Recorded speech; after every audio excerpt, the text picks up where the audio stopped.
क्यों दिखते हैं ज्यादा। फिर आपको एक अलग चीज बोली जाती है, जब भी अगर दो व्यक्ति दो भाई झगड़ जाते हैं तो पुलिस थाने में जाएंगे तो क्या कहते हैं लोग, पुलिस वाले क्या कहेंगे आपको कि सामाजिक समझौता करके आइए, आपके गांव में बिन बैठ के बात करके आइए।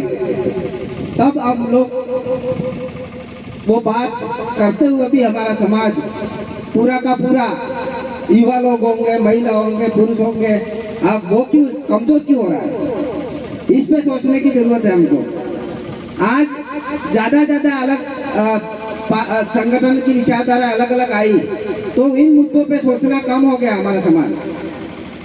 हमको सोचना चाहिए हमारे जो पालवी व्यवस्था थी, नेट कोटवाल की व्यवस्था थी, वो कहीं कहीं कमजोर हो रही है ऐसा लग रहा है। आज युवा और महिला पुरुष सब साथ में बैठने के लिए मतलब हम लोग निर्णय नहीं ले पा रहे हैं। पहले हम लोग गांव में कोई भी काम होता था, कुछ भी होता था तो सामूहिक तौर पे चले जाते थे।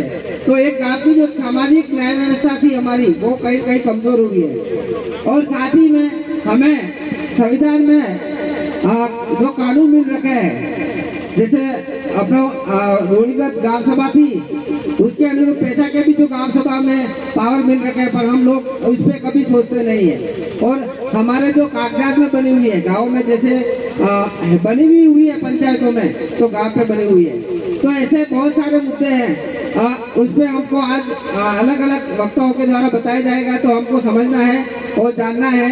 और हम जो आज बात करते हैं कि सांस्कृतिक कहीं हमारा सांस्कृतिक एकीकरण भी हमारा अभी हो रहा है, बट पहले जो हमारा सांस्कृतिक पहरा रीति रिवाज जो था वो कई गांवों में कई मतलब लोगों ने, जैसे बीच में दादा ने बोला था कि एक अलग तरह की विचारधारा ने हमको घेर रखा है। उससे निकलने के लिए हमको हमारे समाज में सामाजिक पहनावे, कल्चर, इन सभी मुद्दों को देखना होगा। तो आज देखा होगा कि अपने कई लोग गणपति की मूर्ति लगा देते हैं, कोई लोग गोदरेज बनाते हैं, तो दोनों में से कौन सा सही है आपको समझना है। फिर आपको ये समझना है कि हमारे पूर्वजों को पूजना अच्छा है कि हमें दूसरों के द्वारा दिया हुआ मंदिर पूजना जरूरी है। हमारे पूर्वजों ने जैसे ये नजर दी है, फिर हमारे पूर्वजों के द्वारा बनाई हुई जो व्यवस्था है उसको कैसे हम लोग आगे ले जाए, इस पर भी हमें सोचने की जरूरत है। साथ ही मैं दूसरा कहना चाहूंगा कि शिक्षा के क्षेत्र में हमारे अभी बीच में जो स्कूल गिर गया था उसके बाद हमारे क्षेत्र में शिक्षा का अभी जागरूकता बहुत आई, पर जो सरकार की व्यवस्था है उसके खिलाफ बोलने के लिए हम लोग इकट्ठे नहीं हो रहे। कहीं हमें इस पर भी बोलना पड़ेगा, जैसे कि स्कूल बिल्डिंग नहीं है, बहुत 90 स्कूलें कुछ थी वो कन्वर्ट होकर एक स्कूल की जा रही थी गांव में। तो आपके बच्चे ड्रॉप आउट होंगे, आपको शिक्षित नहीं करना चाहते, ये सब चीजें देखने को मिलेगी। इसके लिए हमको एकजुट होकर इसके साथ में काम करना पड़ेगा। साथ ही मैं ये कहना चाहूंगा कि आपने देखा होगा कि हमारे समाज में जो पहले का जो कबीर में बोला था एक अंकल जी ने कि खान पान की बात की थी। खान पान हमारा जो पूर्वजों का था वो हमने कहीं कहीं छोड़ दिया है, उसकी कीमत बाजार में ज्यादा है। हमने हमारे गांव में जैसे पहले मक्की, छोटी मक्की होती थी, मैंने एक दिन पूछा एक बाजार में 70 रुपए केजी, मोटा अनाज 70 रुपए केजी, और एक गेहूं है वो 35 रुपए किलो मिलता है। तो आपको समझ लो ताकत किसमें है। उन चीजों को भी सोचना पड़ेगा हमको खान पान के क्षेत्र में। आज आपके आंगनबाड़ी केंद्र में टीकाकरण भी आ गया, बहुत सारी चीजें आ गई। इसके बाद भी हमारे समाज में आज कुपोषण वाली जो बात होती है, एक तरह की मतलब महिलाओं में खून की कमी, अच्छा मतलब बच्चे पैदा नहीं कर पाना, ये मांगना है सरकार का।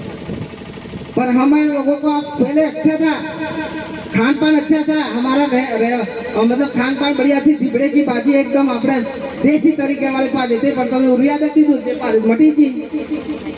खान पान को भी आपको अवेयरनेस करना है। खान पान हमारा जो बाप दादों से जुड़ाव था उसको भी हमको वापस पुनर्जीवित करना पड़ेगा, तो हम उस चीज को बेहतर तरीके से समझ पा सकते हैं। साथ ही मैं कहना चाहूंगा कि हमारे समाज में बहुत सारे ऐसे मुद्दे हैं। आज हम लोग डीजे संवाद नहीं करते हैं। पहले सामूहिकता सोच है हमारे समाज में कि अपने होने जाता, किसी मदद करवा जाता, किसी जो करता, पर आज धीरे धीरे कम खाते जाए, पाई नो पाई भी मदद नहीं करता। तो ये व्यवस्था कमजोर क्यों हो रही है, ये समझना पड़ेगा हमको। साथ ही हमें जो अलग अलग जो हमारी 5वीं रात की जो व्यवस्था है, कस्टम लॉ है, अपने मौखिक अधिकार है, अनाबल नबी आपने बेहतर तरीके का काम करवा है। और मैं आशा करता हूँ कि युवा साथी हमारे समाज में जो पूर्वजों ने हमको जो ज्ञान दिया है इसको संरक्षण करते हुए हम लोग आगे बढ़ेंगे। और इसी आशा के साथ में धन्यवाद। जय जवाहर, जय आदिवासी, जय भील प्रदेश। बहुत बहुत धन्यवाद मोहन जी, आपने बहुत अच्छी बात बताई।